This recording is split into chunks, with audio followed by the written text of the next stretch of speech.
Ciao mondo, hello world, hola mundo, hello mom, konnichiwa, ni hao, namaste. We're here with Professor Forni from UK at the 36th ADQI conference on harmonizing the application of CRRT in ECMO patients and also dealing with fluid management and possibly prevention of AKI.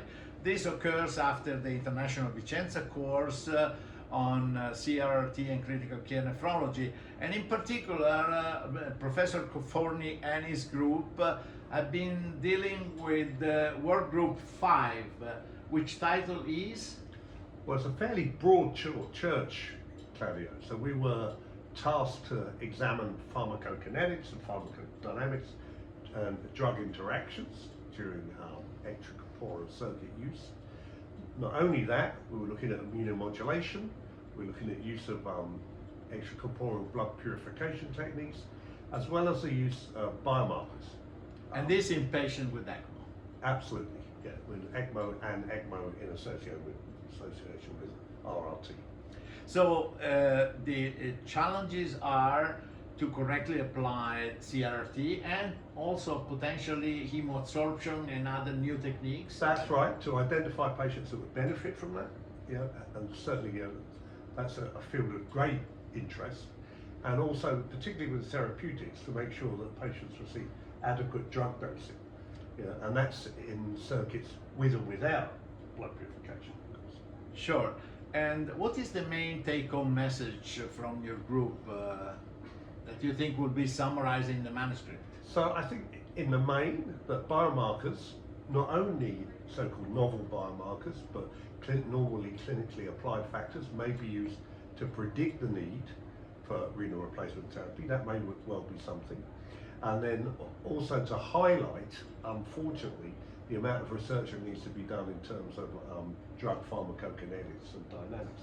But at least this will provide a framework for where to start and hopefully increase our knowledge base in a short period of time. Because indeed we expect that pharmacokinetics and pharmacodynamics can be different in patients undergoing ECMO, can be different, and we know that a patient undergoing hemoabsorption or plasmapheresis, and when you combine the two therapy, even more complicated puzzle may result, right? And you've got other individuals on renal replacement therapy as well. Right. So you've got a potential 3 confounders. Okay, so what is the, let's say, research agenda in this area? So in that particular area, we've stressed that where people have therapeutic drug monitoring, they use it, and they use it more frequently, especially when the patient's conditions changes, but also research agenda in terms of examining more drugs and their interactions with these circuits. In terms of the research agenda for biomarkers, that's a different kettle of fish, as we say in England, and there's been a lot of work there, not only the novel biomarkers, but the application of other techniques such as VEXAS. And I can't finish this without mentioning machine learning and AI, because of course that's the world we will and do live in, and certainly there'll be a research agenda to push using machine learning to try and predict patients, not only who will benefit, but may not benefit from further treatment.